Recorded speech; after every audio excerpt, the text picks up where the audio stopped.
The document I'm about to show you is the most terrifying, least discussed top secret document that has ever gotten into the hands of a civilian. I've done a lot of deep dives into different documents that have come out that were top secret, that were CIA documents, whether it was about MK Ultra or Operation Northwoods. And in MK Ultra, they were literally taking people and electrocuting their brains to try to manipulate them or get rid of their memory. They were drugging people with LSD while they were with prostitutes and watching their reactions. There's so many things that they were doing that were horrifying. The documents like the MK Ultra documents are terrifying because it could have been you, it could have been me. But the document I'm about to show you was you. It was me.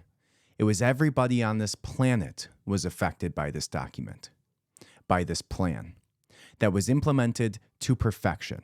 And as I start to walk through this with you, you'll realize more and more how this has been seeded deeply into the fabric of our reality. Regardless of what country you're in, regardless of where you went to school, how much money you think you have in the bank, every single one of us has been affected by this document. And that is what it makes it so terrifying.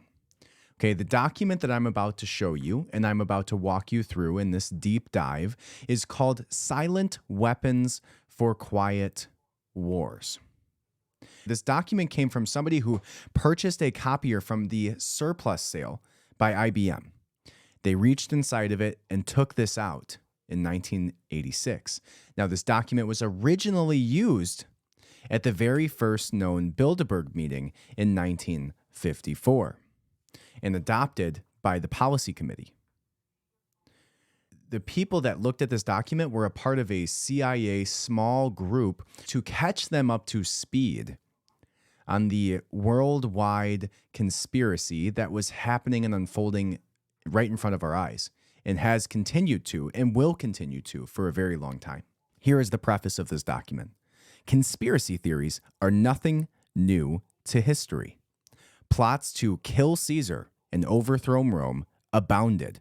However, it is seldom that concrete clues to such plots come to light and are generally known. Silent Weapons for Quiet Wars, an introduction programming manual, was uncovered quite by accident on July 7, 1986, when an employee of Boeing Aircraft Co. purchased a surplus IBM copier for scrap parts at a sale and discovered inside details of a plan hatched in the embryonic days of the Cold War, which called for control of the masses through manipulation of industry, people's pastimes, education, and political leanings.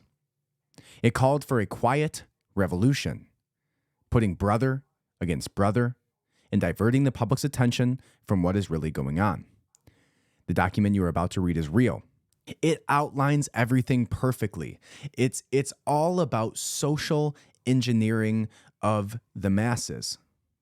This manual is in itself an analog declaration of intent. Such a writing must be secured from public scrutiny. Otherwise, it might be recognized as a technically formal declaration of domestic war. Silent weapon technology was evolved from operations research, a strategic and tactical methodology developed under the military management in England during World War II. The original purpose of operations research was to study the strategic and tactical problems of air and land defense with the objective of effective use of limited military resources against foreign enemies. It was soon recognized by those in positions of power that the same methods might be useful for totally controlling a society. So operations research was, how can we infiltrate and degrade a country without having to go in there with tanks? And we see this played across our society today, whether it's through social engineering of social media, which is obviously one of the most complex things of this, the algorithms, Google searches, all of those things are now a part of this social engineering. Censorship, right? Social engineering, the analysis and automation of a society, requires the correlation of great amounts of constantly changing economic information or data. So they started to formulate this economic theory of data and how they could predict both how people would act for economic gain and for power gains. But they couldn't have the technology yet to allow them to analyze the data even if they had it. As soon as they had the technology in 1948 with the transistor, the Rockefeller Foundation got in at the ground floor. They did this by making a four-year grant to Harvard College, funding the Harvard Economic Research Project for the study of the structure of the American economy. In 1954, the promise of unlocking unlimited resources of fusion atomic energy from the heavy hydrogen in seawater and the consequent availability of unlimited social power was a possibility only decades later. The combination was irresistible. So what they're talking about here is that energy was the new gold. So by unlocking these scientific endeavors, unlocking these codes to the universe, they could also unlock massive amounts of power, massive amounts of capital. Energy is recognized as the key to all activity on Earth. Natural science is the study of sources and controls of natural energy, and social science, theoretically, expressed as economics, is the study of the sources and control of social energy. Saying that the way that people's energy, the movement of people, the thoughts of people exposes itself through economics by where they spend their money, where they spend their time, and how they react to things, right? So that is the study of the sources and control of social energy. Both are bookkeeping systems. Therefore, mathematics is the primary energy science, and the bookkeeper can be king if the public can be kept ignorant of the methodology of the bookkeeping. All science is a means to an end. The means is knowledge. The end is control. Beyond this remains only one issue. Who is the beneficiary?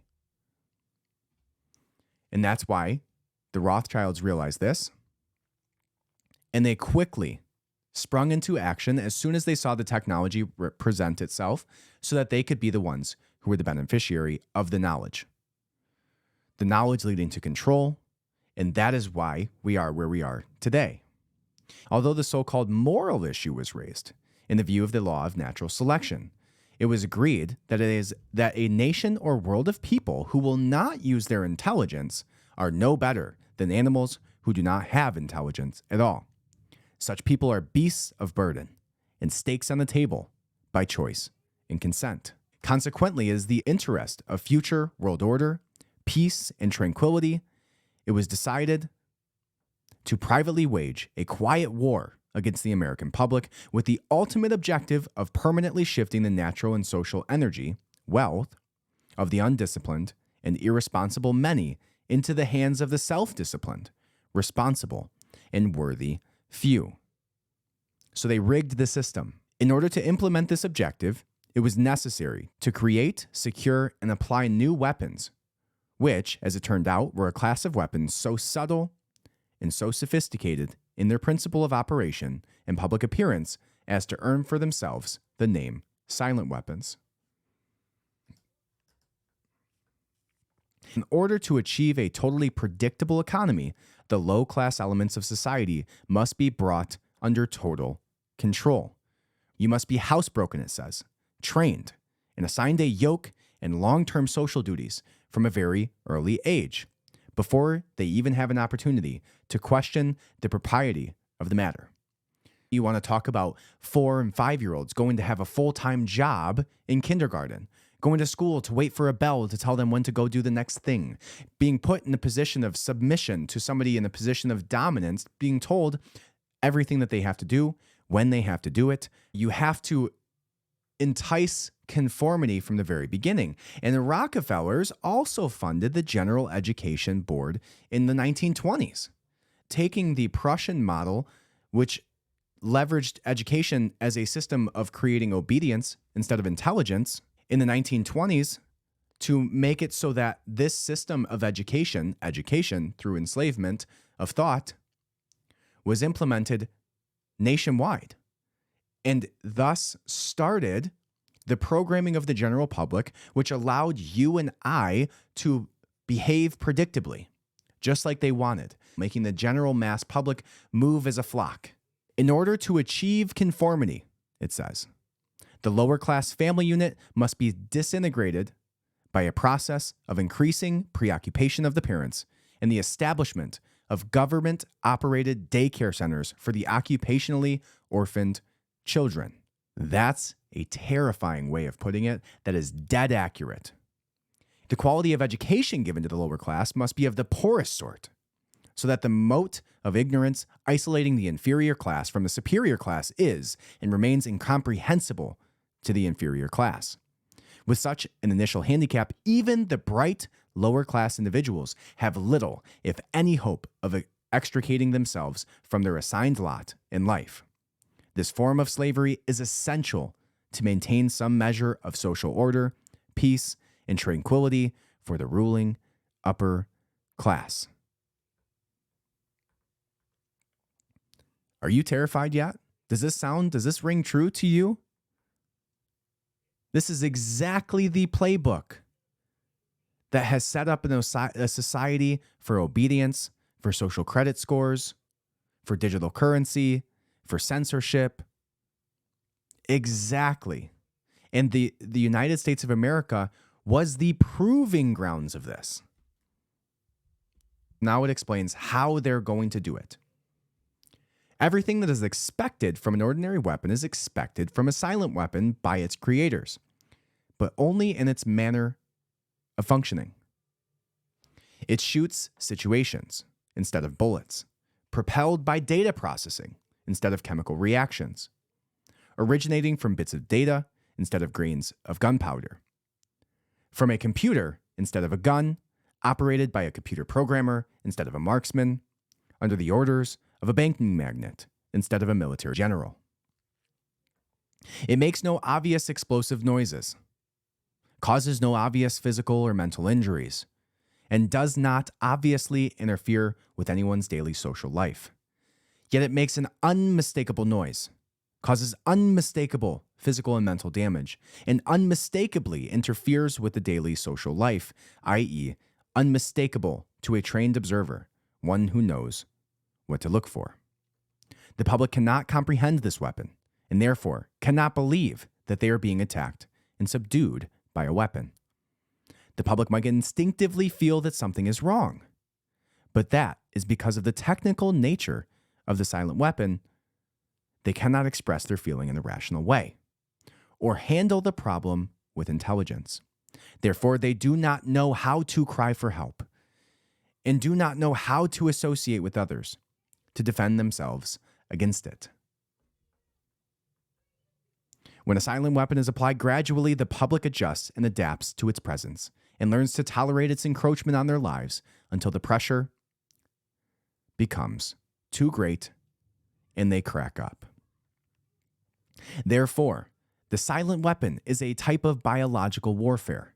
It attacks the vitality, options, and mobility of the individuals of a society by knowing, understanding, manipulating, and attacking their sources of natural and social energy, and their physical, mental, and emotional strengths and weaknesses.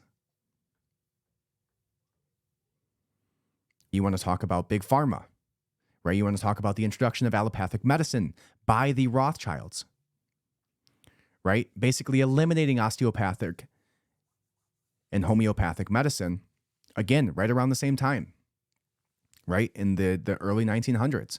That's why the World War II was the precipice of change. The industrialization of our nation was really the enslavement of our nation. That's when you had the education system turn into what it is today with bells ringing, telling your children where to go and how to act. That's when you had allopathic medicine telling you that your body has nothing to do with its own state of health.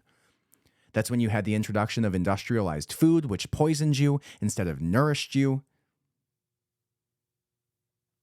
That's when you had the introduction of the military-industrial complex, which served to empower the banking elites with profitability at the detriment of your sons' lives.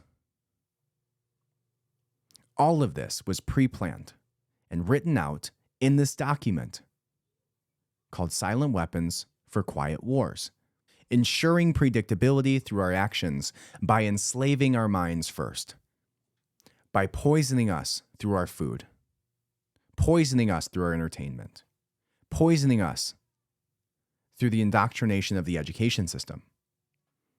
All of this wove the fabric for what we know as modern society today. And we're reading the playbook.